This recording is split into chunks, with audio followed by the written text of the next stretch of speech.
Et bonjour à toutes et tous. Nous sommes actuellement le 25 octobre 2021, 21h10, et nous allons débuter cette revue des marchés.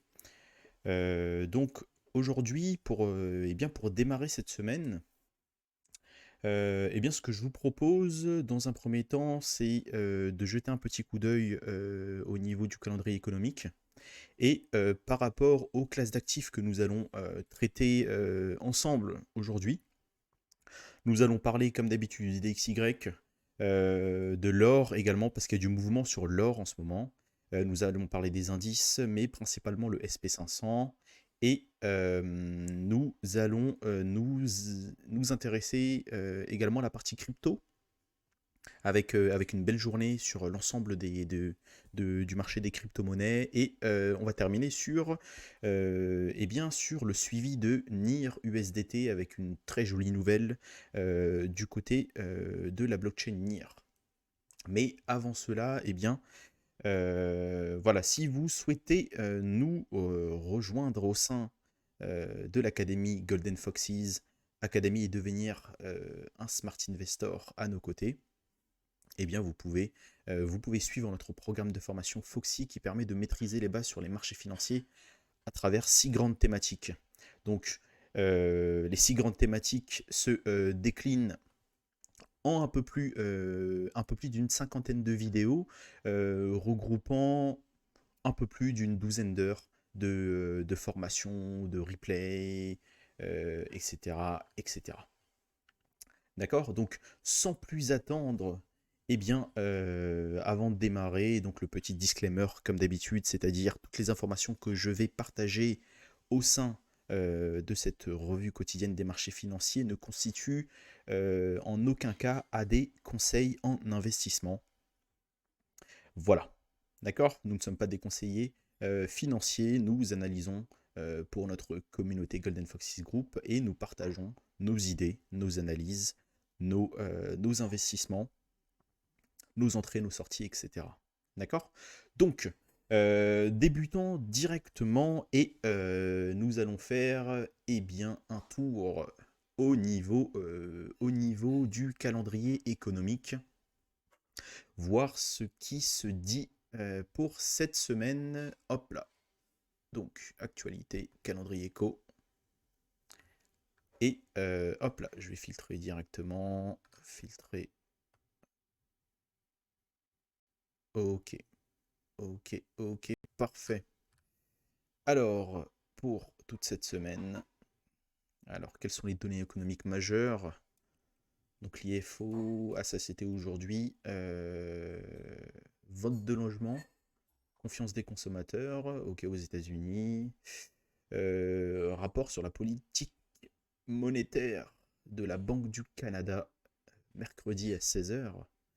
Donc très intéressant, décision de la BOC, ok, stock de pétrole, mercredi à 16h30, ok. Ensuite, d'accord, bon, décision de la BCE sur les taux d'intérêt. Donc ça sera extrêmement intéressant à suivre 13h45 jeudi 28 octobre. Suivi de la conférence de presse à 14h30 de la BCE.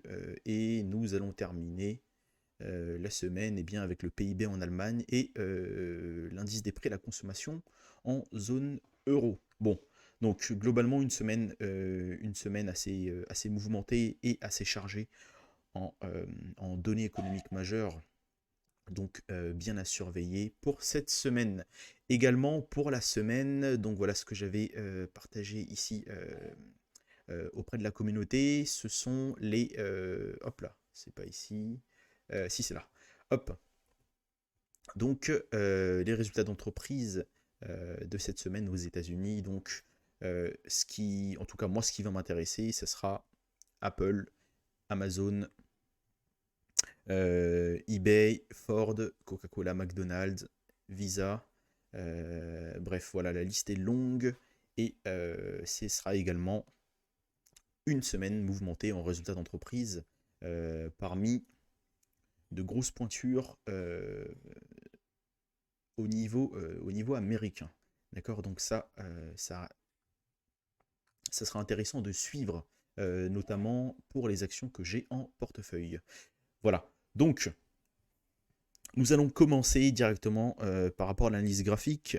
L'analyse graphique avec le DXY, donc qui ouvre cette semaine, en tout cas en début de semaine, avec une bougie verte. Donc voilà, une réaction, haussière du DXY juste en dessous de son 38,2. Donc voilà, le fameux retracement qu'on parle depuis pas mal de live à présent. Donc là, le 38,2 qui fait office de first stop.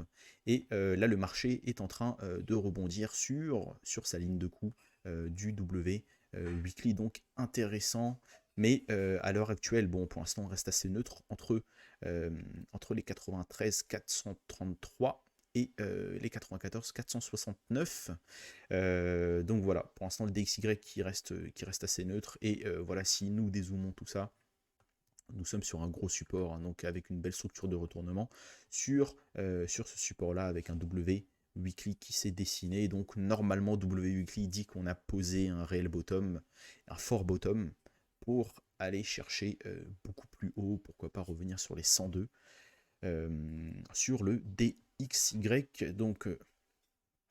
Donc voilà, par rapport au DXY, nous allons passer rapidement à l'or, donc le XAU-USD. Donc aujourd'hui, ou en tout cas depuis quelques jours, voilà, il y a un petit mouvement au niveau des matières premières, parce que là, du coup, nous avons l'or qui est en train de travailler au-dessus de son oblique qui fait office de résistance, que vous pouvez voir ici.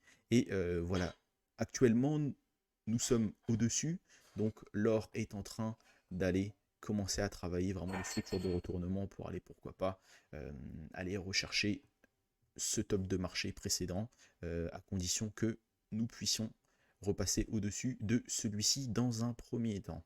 D'accord ? Par rapport à l'argent, lui, pas grand chose à signaler. Nous sommes toujours sur ce bas de range et nous essayons de travailler ce précédent sommet qui est là. Donc voilà, donc à mon avis, ça va se décider lorsque l'or, lui, dans un premier temps, repasse au-dessus de son précédent sommet, et derrière l'argent va suivre tout naturellement. D'accord. Par rapport au SP500, donc la semaine dernière, nous étions en train de voir, en tout cas en données journalières, un SP500 eh bien, qui est en train de travailler ses plus hauts historiques. Et donc là, aujourd'hui, avec cette bougie haussière, nous pouvons peut-être espérer une clôture eh bien, largement au-dessus de ces 4551,7 points sur le CFD. Je vais juste regarder par rapport au cash. Hop là, il est là, SPX. Et oui, donc là, par rapport au cash, effectivement, si nous clôturons, eh bien, nous clôturons largement au-dessus, bien que sur la bougie donc de jeudi, nous avons déjà réussi à clôturer au-dessus par rapport au cash. Donc c'est extrêmement bien pour la suite et pour la direction au niveau des indices. D'accord. Très rapidement par rapport au CAC 40. Donc là, le CAC 40 qui est en train de se replier sur une ancienne résistance et qui fait office de support actuellement. Donc voilà, à très court terme, nous avons la MM7 qui pourrait potentiellement, en tout cas sur les prochaines séances journalières, venir supporter les prix et pourquoi pas aller chercher son plus haut historique derrière. Voilà, passons à présent aux crypto-monnaies. Donc les crypto-monnaies, on regarde dans un premier temps au niveau de la capitalisation totale du marché des crypto-monnaies, donc toujours au-dessus de son ancien plus haut historique. Donc là, on est en train de retravailler le plus haut historique qu'on a créé il y a quelques jours. Donc, tant que pour moi, voilà, nous nous situons et que nous tenons ce niveau-là des 2453 milliards de capitalisation, eh bien, nous pouvons, nous garder en tête cette, ce scénario vraiment haussier, bien que là, à très court terme, nous sommes, euh, nous sommes neutres tant que nous nous situons voilà, à l'intérieur de ces deux bornes que je viens de dessiner, c'est-à-dire le 2742 et les 2460, 2451. Donc, à l'intérieur, nous sommes neutres. Donc, résolution haussière si nous passons au-dessus et plus fort retracement si, hop là, nous repassons en dessous pour pourquoi pas revenir sur des zones intéressantes sur le volume profile par exemple, ou bien sur des necklines de précédentes structures de retournement. D'accord. À présent, nous allons pouvoir regarder le BTC. Le BTC qui est toujours sous pression baissière à très courte unité de temps, tant que nous ne repassons pas au-dessus de cette englobante baissière, donc au-dessus de son dernier ATH. Là, à l'heure actuelle, il me semble qu'en 4 heures, nous avons dessiné de jolies structures. Alors non, ça sera plutôt en 1 heure. Hop là, voilà. Voilà, ici nous avons dessiné une belle structure de retournement dans un premier temps en 1 heure. Maintenant, ce qui est intéressant, c'est que vu que en données horaires, nous avons posé un bottom, il est intéressant de pouvoir retester dans un premier temps la neckline de ce W horaire euh, pour voir s'il tient. Et si ce W horaire tient, nous allons pouvoir très probablement réattaquer les sommets historiques. Donc on peut voir également que voilà, ici nous sommes en train de travailler la zone des 61,8 du retracement de cette impulsion haussière horaire.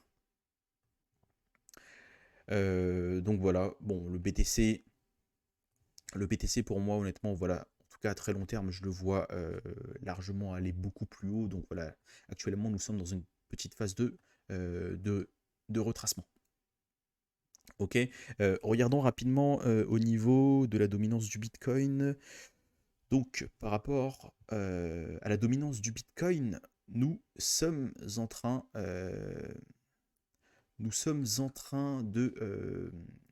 de reprendre un peu de force haussière sur cette dominance.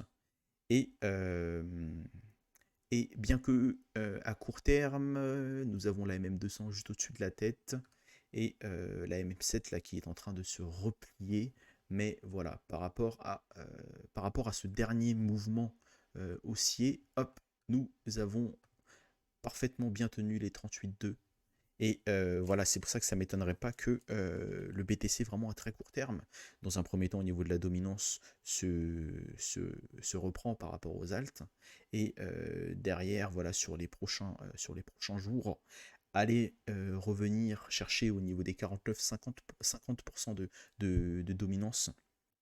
Et là, à ce moment-là, ça va se traduire tout naturellement par, par un BTC qui, à son tour, va aller chercher de plus haut historique par conséquent. Voilà. Voilà mon petit scénario par rapport au BTC. Et nous allons conclure avec, avec NIR USDT. NIR USDT, donc, qu'on avait déjà vu sur une revue quotidienne. Il me semble que c'était jeudi, si je ne me trompe pas. Attendez, je vous dis ça. Hop là, revue quotidienne. Et c'était où qu'on en avait parlé?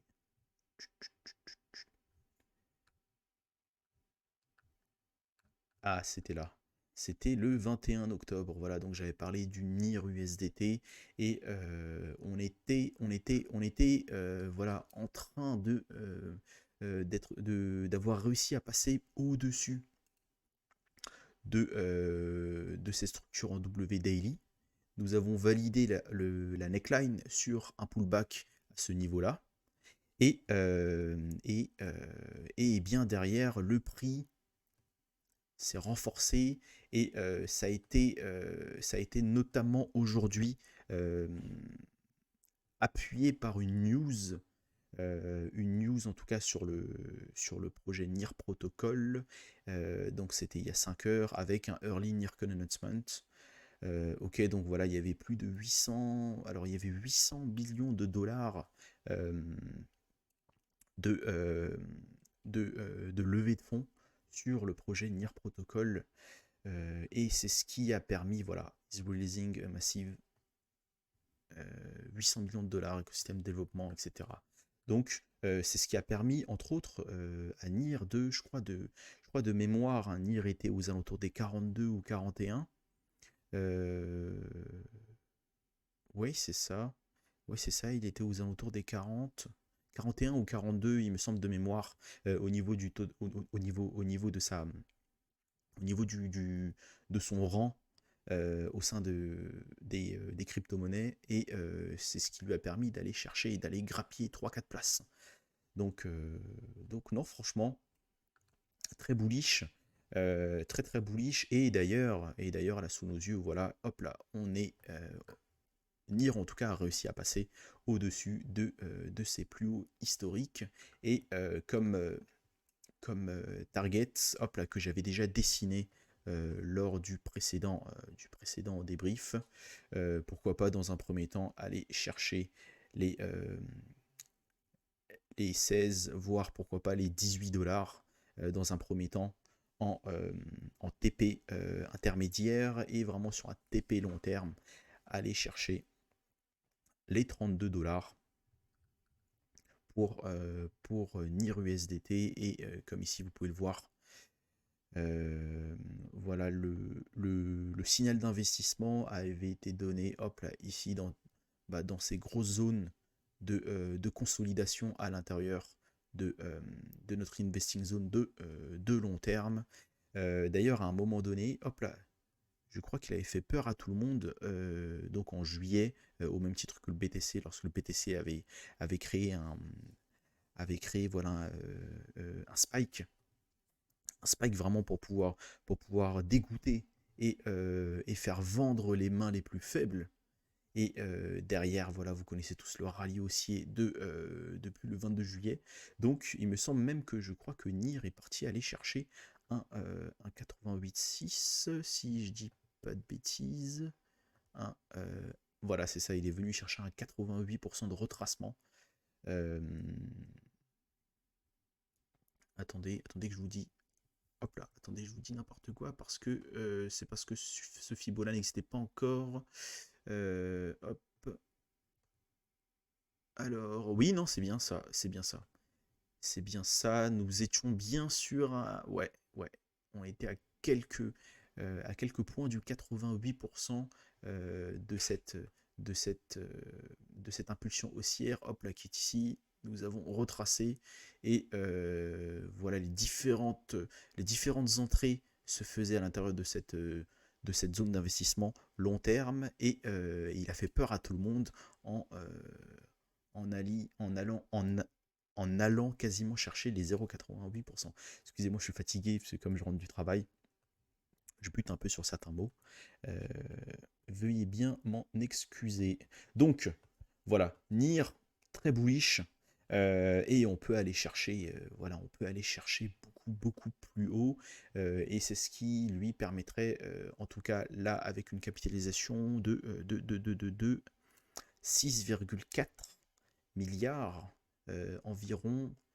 Euh, donc voilà, c'est ce qui ferait en sorte que, hop, on aille vraiment, si on aille vraiment sur les 30 dollars euh, sur ce token, ouais, ce sera un fois 2,5, fois 2,5, donc ça veut dire que ça fera en sorte que NIR euh, fois 2,5, oui, passe à 17, passe à 17, 18 milliards de capitalisation. Donc il passerait en tout cas, voilà, si son bull run lui continue. Ouais, c'est ouais, aux portes du top 10. Donc en tout cas à l'intérieur du top 20. Donc voilà, au même niveau que Terra et Avalanche. Donc ouais, non, c'est pas déconnant. Ouais, c'est pas déconnant, c'est pas déconnant.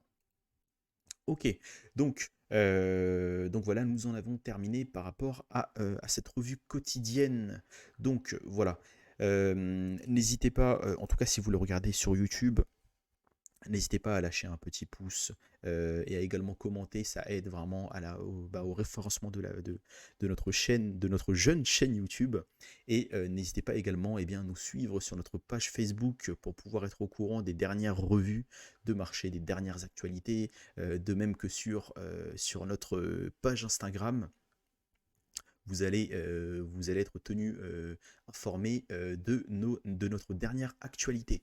Et nous allons conclure sur notre formation Foxy. Voilà, si vous souhaitez approfondir à nos côtés et réellement bénéficier de tout l'écosystème que nous avons mis en place au sein de l'académie Golden Foxes Academy, eh bien, vous pouvez joindre l'aventure.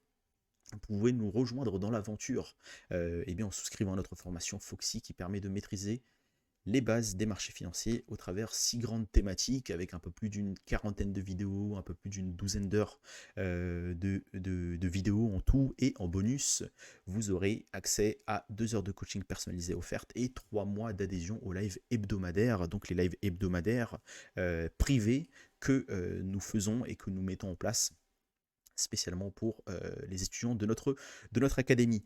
Voilà, il est 21h30 et voilà, on va se quitter sur ces belles paroles. Prenez soin de vous et à demain.